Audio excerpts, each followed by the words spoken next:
What's up, guys? Abdullah here, and I'm coming at you guys with number 4, the 4th deck on our top 5 list of decks to play in the current metagame that help you counter the current metagame because of tech choices or the way the decks function. And it is a deck that's very close to my heart, guys. I got most of my tops, my first few tops playing this deck, and it's, of course, True Draco. And it is one of the greatest decks that I've ever played and one of my favorite decks. And I think that currently it's situated in a great position to really not just take over the meta, and I don't think it'll ever do that, but to really, leave its impact. And if we saw at the most recent PPG, I think there was 3 True Draco players that made the top 16. It has favored matchups across the board, except for Sky Striker, which has been losing popularity. So I think that Draco is a great choice for the current metagame, and it's a deck that it's easy to pick up, it's hard to master, but it's a deck that you can really use it to springboard you on to greater things, whether that's with Draco or other stuff. Before we get into the profile, as always, guys, check out the description down below for links to our Patreon, links to our Discord, links to our Facebook page.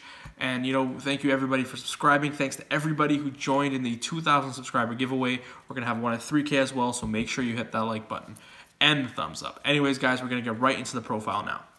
The first card we play is, of course, Dynamite Knight, the True Draco Fighter. This is one of the reasons to play the deck, and because Masterpiece died for his sins, or he died for Masterpiece's sins, this card's insane because it lets us get a trap card. The most relevant thing about Dynamite is the fact that he is 2,500 attack, which means he's 28 under Diagram, which helps him deal with threats like Thunder Dragon Colossus.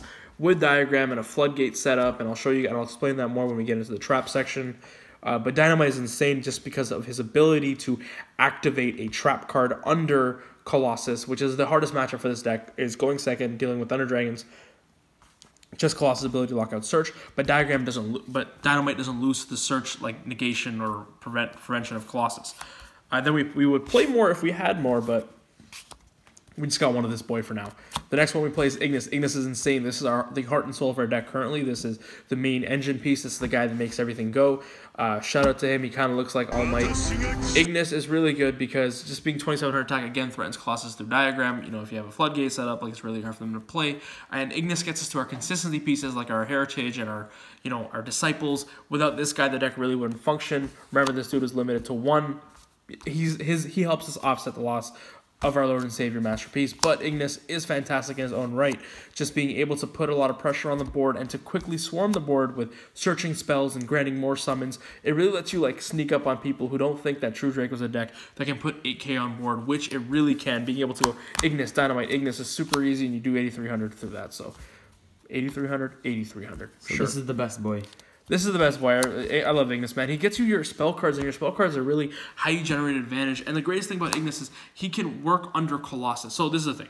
If you could just search the spells, it would really suck because you can't do it under Colossus. But those spells are hard draw cards, and under Colossus, Ignis can just activate them directly from deck. Not just that, but because of those spells that Ignis gets, you can deal with the back row of Salamangreats, you can deal with the back row of Trickstars, Sky Strikers, whatever back row deck you're playing. Altergeist, Ignis is the guy who gets the engine going. Then we play the Double Majesty Maiden. I chose not to play 3 of this card because, first of all, there's a few reasons, okay? So reason number 1, it only searches, it can't activate. So because of that, it gets hurt the most by Thunder Dragon Colossus. Not just that, 2,600, through Diagram only crashes with the Colossus, and 2,300 base attack means it doesn't trade favorably with cards like the the Heatleo, the Salamangreat Heatleo has 2,300 attack as well, so just 2,300 on Maiden, blah, blah, blah. These are little reasons. Not being able to work under Colossus is a huge issue, but the big thing is, what is Maiden searching now? We don't have Masterpiece, so this card doesn't get us to a win condition. Maiden and a trap card is still very powerful in that it gets us a disruption, but it doesn't get us the win condition of Masterpiece, and as such, it is a card that I bumped down to 2 just because I don't want to see it as much as the rest of the Dracos. I like playing this lineup of 6 True Draco monsters, and as such, I played the 2 Majesty Maiden. You could play it at 3 if you wanted, but Set Trap Tribute to outboards isn't as relevant as it's ever been, so I just played 2 just because it loses to Colossus, and I can't search Masterpiece anymore. Now the next monster we play, the last monster we play, is Inspector Border, the Walking Floodgate. This is a guy, he's a cancer or he's a cure for the format. Depends on how you look at him. The card is insane. It basically says your opponent can't play Yu-Gi-Oh! 2K on a normal summon is insane, and just being able to prevent your opponent from playing the game with a Floodgate that doesn't get hit by Twin Twisters is nuts. You know what? Pankratops is an out to this card, but only if you can crash over it. And if you have some of the trap cards that you have to back this dude up, it's insane. But your deck doesn't revolve around protecting the border. Border is just another card that your opponent will neg to answer. And you're a deck that generates advantage super sneakily, which is what's the difference between this deck and like Border Patrol or a stun-oriented deck, is that Inspector Border is a card that I want you to waste your resources to out. I don't need this guy up on the board to be able to win the game. He just slows you down, and against certain decks like Salamangreats, Trick Stars, Thunder Dragon, Danger Variants, Orcus, Dark Warrior, Dinosaurs, Burning Abyss, this guy just wins the game by a normal summon. So it's 3 cards. It's a monster that you can normal that just wins the game on his own. We want to see this guy no matter what. Doesn't matter how many copies we see. We just want to see him. So that's all the monsters we play. We play 10, which is a heavier count than I normally play, but Border's prevalence and strength in the current metagame is justified enough. The next cards we play are the True Draco spells. We play the triple True Draco Heritage, aka Pot of Greed and MSD put together. During the Draco format, this card ran over everybody because if you went second in the mirror match, it was nuts. Basically, grants you additional... So remember the rule we had, right? If a card has 3 effects, it's probably broken. Heritage has 3 effects. First, it grants you an additional normal summon of a True Draco monster. It grants you a back row popper when it leaves the field. And it lets you draw cards equal to the number of Draco cards, or True King cards, that's relevant, I guess, that are sent from the field to the graveyard. So, this card's insane. It's a Pot of Greed, it's back row removal, it's an extra body on board, and it works really well with Border because you can normal the Border, activate the Heritage, tribute summon the Ignis, 2 monsters on board. That's 4,400, 47 with Diagram. You put your opponent on a clock. Next spell we play is the Disciples of the True Draco Phoenix. This is another card that helps us draw cards. You shuffle back 3 Draco cards from your graveyard, draw 1 card. Super simple, but if you have 2 Disciples, you can consistently go infinite because 1 Disciple's engraved, shuffle back. You know, with this Disciples, they destroy this, you draw the other Disciples, you know, you just keep it going. This is how you recycle Dynamite, this is how you recycle all your good cards, and this is how you really win the game in the long, grindy games and the game really turns into. It also has the other benefit that Draco Heritage has in the sense that you can use it to grant an additional tribute summon, and when it's sent from the field to the graveyard, you can pop a back row. The card is really powerful, the card is insane, which is why we play 3 of it. The next card we play, the True Draco card, Diagram, Dragonic Diagram.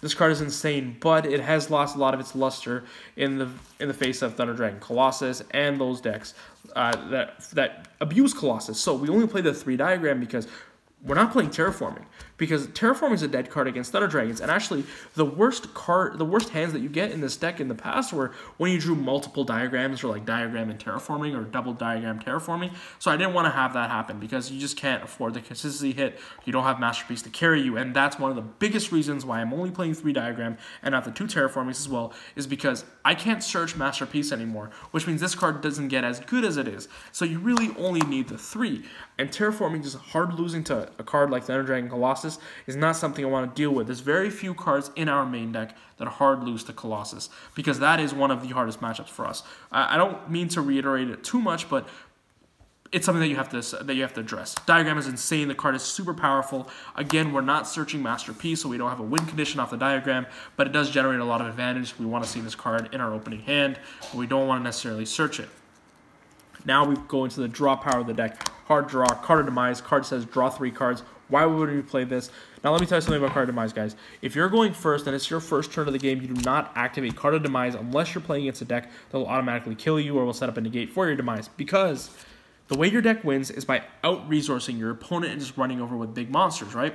So the issue with Card of Demise on turn 1 is you commit everything to the board, which means, you know, they can special the Pankratops, their Twin Twisters, their Evenleys, cards like that. And what you really want to get going is you want to have Floodgate Diagram and a monster. When you have that, it takes your opponent 3 or 4 cards to out. They neg really hard, and Demise generates you so much more advantage when you play it. Use this card to break your opponent's back, not to set up. Of course, if your hand sucks and you need to Demise to draw out of it, sure, do it. But for the most part, if you can avoid activating this turn 1, don't do it. You know what? That's a trick that maybe new Draco players can learn from, and maybe even experienced Draco players can learn from. I don't activate Card of Demise turn 1 usually. The next card we play is the Pot of Duality. Now, I know that I talked about how we don't play Terraforming because it's weak to Colossus, and I've seen a lot of lists play Duality at 2, but this card is insane because not only can this card be a diagram, it can be whatever you want in the deck just because of its ability to reveal something that you might really need access to. This card can get you to the Floodgate you're missing, the monster you're missing, maybe the border, maybe the demise. Like, the utility on this card is insane, and I don't know why I would play less than 3. I understand that it loses to Colossus, but we've already already tailored the deck in a way where we don't lose the Colossus as much as normal Draco variants would. And against every other deck, this card is nuts. It helps us see an out, helps us see side cards. Play this card at 3, guys. It's one of the reasons. Like, Draco is one of the best decks to abuse duality. Come on, we got to play this at 3. This card's busted. The next card we play is the Pot of Desires. We only play the 2. I hate drawing Desires off Desires. It sucks. Worst feeling in the world. But we do play 2 because it's a great draw card. Being able to work under the Thunderhead Colossus, which I said it again, is super useful. Being able to, like, once we go through our combo, once we have like our Ignises and we have our engine going, everything in the deck is free. So if you have Desires, again, it's kind of like Card Demise. Hold your Desires unless you really need to get to that floodgate. It's not a card you should just blindly activate in this deck. Do your searches first, and because of that, there is a little bit of skill that takes to play Desires. You don't just blindly slap this card down, right? Like, you only play this card when you're digging for something specific. If you're not digging for something specific, don't activate Desires, guys. Come on. But the card is super powerful. Just draw 2. It's insane. It synergizes super well with the deck. All right, those are the draw spells we play. One of the reasons to play this deck is all the draw power you can kind of slap into it. Your deck is super consistent. You see what you want to see when you want to see it. Moving forward into the trap cards, we play the triple True Draco Apocalypse and the 1 True King's Return. These are all targets for Dynamite. Apocalypse is insane. Not only does it cut the attack of monsters your opponent controls, it can also tribute on your opponent's turn. Again, remember the rule: if it has 3 effects, it's probably broken, and that applies to Apocalypse because it lets us tribute on our opponent's turn, which gives us disruption. Not just that, when it's sent from the field to the graveyard, you're going to pop a monster they control, and it gets cut attack. You can activate this card during damage calculation from Crazy Trickery. Apocalypse and a border is almost impossible to out for most decks. So that's why we play it. We play the 1 True King's Return because the card's at 1. Now, if I'm being honest, this is a card that could come back to 3. It wouldn't do anything, just because the craziest thing about True King's Return is, by itself, it fulfilled the requirements to summon Masterpiece on your opponent's turn. We don't have Masterpiece anymore. This guy isn't doing too much, but it still is a fantastic card. I just believe Apocalypse is better. We play these 4 because we can't play any more copies. These cards are insane. They make Dynamite insane because they are removal on our opponent's turn. Next card we play, the Floodgates, triple Monarchs Erupt. This is skill drain, but it's one-sided. Why wouldn't we play this card? And speaking about skill drain, these are cards that against, let's say 80% of the metagame, it destroys. Trickstar's done. Sky Striker, if you can dodge their removal like their Afterburner, done. Salamangreat, good luck. Orchist, good luck.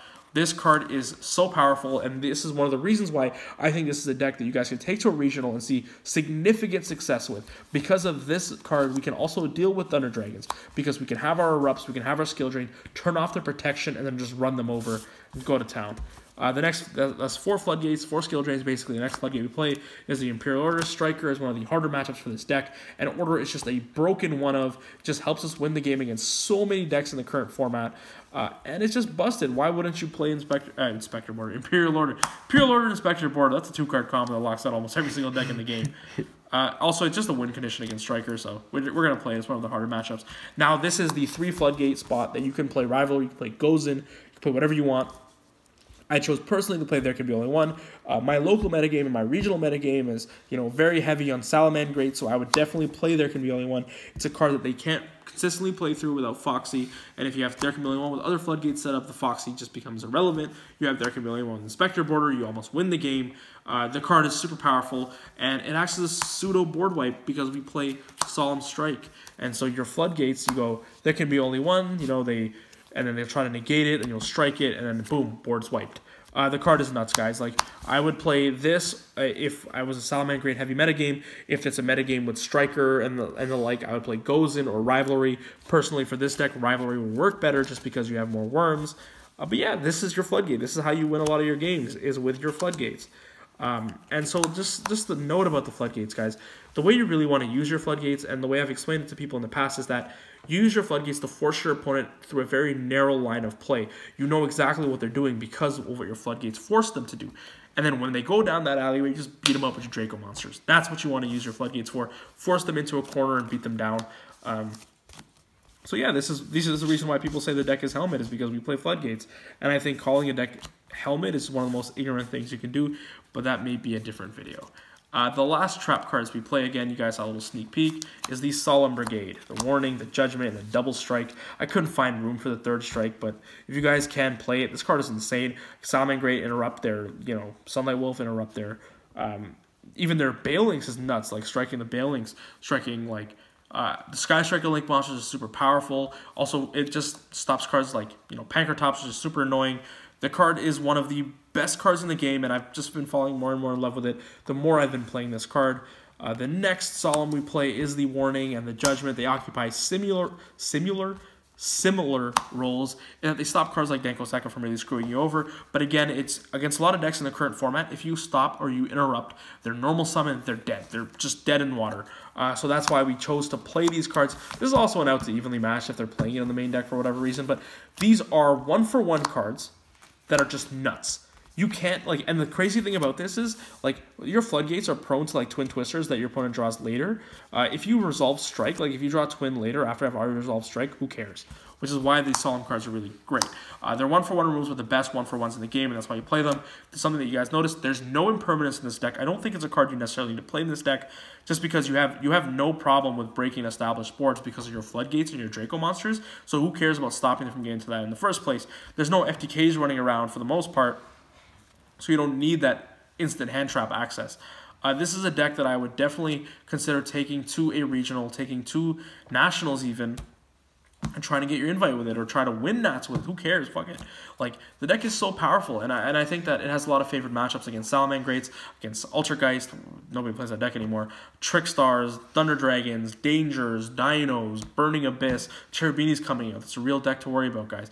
Miko, if we look forward to Dark Neostorm, Miko is going to make so many other combo decks relevant, and Draco just says, yeah, you're combo bro, you can't do it. So again, guys, thank you for checking out the video. This is a deck I really believe in. I don't know if it came across in the video, but I really, really believe in this deck, though I know you don't like playing against it. But the deck's broken. It's so good. Play it, guys, if you can. Check it out, guys. Take it to your regional show. Tell me how it goes. And let me know if you have different builds on it. I love Draco. I love talking about Draco, even if the deck sucks, which it doesn't. Thank you guys for checking out the video, guys. Links are all down in the description box. Remember to subscribe. Check out our Patreon. Check out our Discord, where all this, theory crafting is going on, guys. Dueler from Ather Gaming, signing out.